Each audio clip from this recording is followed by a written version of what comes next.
L'avenir de la capitale gastronomique, il est où? Retour à Lyon, un homme devrait pouvoir m'éclairer. Président international des chefs cuisiniers de France, son association est mondiale. Avec 350 cuisiniers tout autour du globe, Christian Tête-Doigt ne me donne pas rendez-vous sur la colline de Fourvière, mais à quelques encablures de là, dans un lieu peu connu, pour ne pas dire secret. Nom de code, École secrète de gastronomie.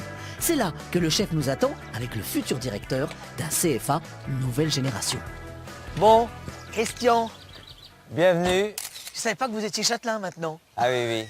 Voilà, ici, donc, au Château de la Croix-Laval, il y aura bientôt donc, le nouveau CFA de la gastronomie. Ah oui, centre de formation et d'apprentissage Absolument. des métiers de la gastronomie, c'est ça? Uniquement dédié à la gastronomie. Des CFA autour de l'hôtellerie et la restauration, il y en a de partout en France Il y en a en de fait. partout. Mais la Qu'est-ce qu'il va y avoir de particularité- différent ici? Eh bien, nous, les jeunes qui vont nous être amenés par les employeurs, Oui. donc, ce sont tous des jeunes qui travaillent dans des belles maisons, sur toute la France. Dans des tables gastronomiques. Absolument. C'est ça. Les attentes ne sont pas les mêmes quand on fait ce métier dans de la restauration collective Absolument. ou dans une auberge ou dans un bistrot. C'est pas la même démarche. Voilà. Et donc ça veut dire que c'est un autre métier où on va affiner peut-être plus en pédagogie. On va faire les futurs grands chefs de demain.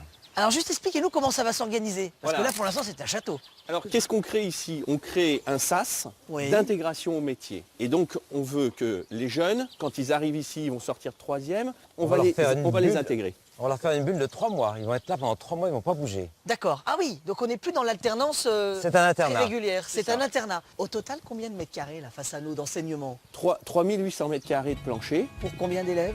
Alors on aura 58 élèves tous les 3 mois qui vont venir donc se préparer à rentrer en entreprise. C'est ça. Bon, ça veut dire que Lyon, capitale de la gastronomie, va se préparer ici aussi. Oui. Oui, avec le chef Christian Tête-Doigt, la pédagogie promet d'être innovante. Puisqu'ici, les élèves auront une casserole en main, normal, mais surtout les pieds dans la terre. Et ça, je ne l'ai vu dans aucun autre CFA.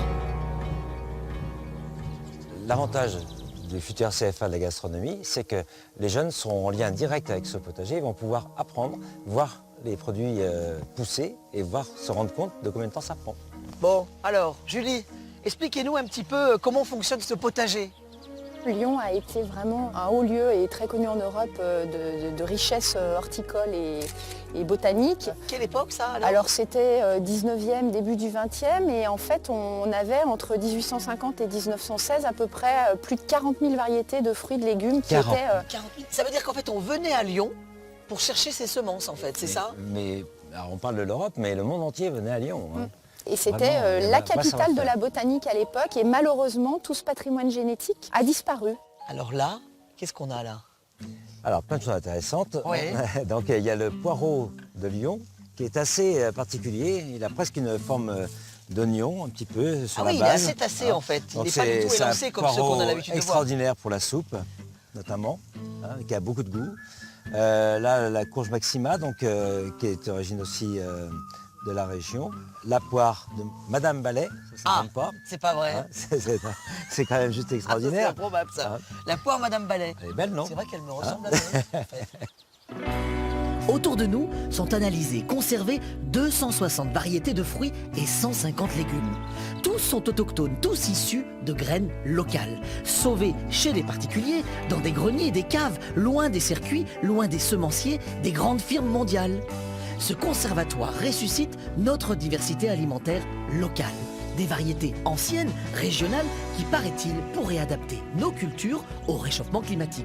Et si l'enjeu de Lyon, capitale de la gastronomie, se jouait aussi ici?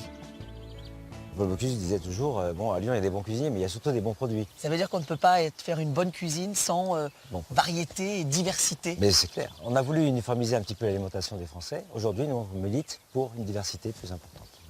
D'accord. Ça veut dire que la cuisine lyonnaise, elle est un peu militante aussi. Mais finalement. complètement. Et engagée. Complètement.